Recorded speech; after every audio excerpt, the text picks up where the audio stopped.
mostly sa mga average na tao na may 9 to 5 job, kontento na sila sa 8 hours nila na effort. Yung tipong pag natapos mo yung 8 hours mo na trabaho, feeling mo tapos na rin yung araw mo. So itong i-share ko sa inyo, ito yung strategy na ginagawa ko para makaproduce ako ng content kahit mayroon akong trabaho. So i-breakdown natin yung isang linggo. Meron siyang 7 days. Halimbawa, yung trabaho mo panggabi yung shift mo, Lunes gagawin mo, mag-iisip ka ng ideya.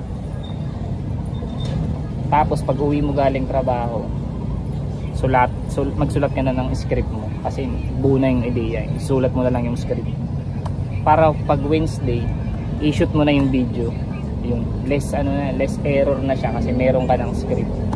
Miyerkules i-edit mo na yung video, tapos duty ka na naman pamgabi. Tapos pag uwi mo, sabi natin Biyernes na, mag-isip ka na ng title.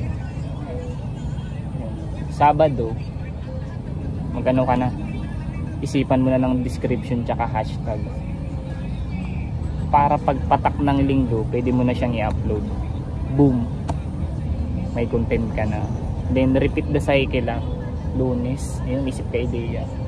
Maniwala ka sa akin, pag ginawa mo siya 12 months, pwede ka na makaresign dyan sa trabaho mo. Thank me later.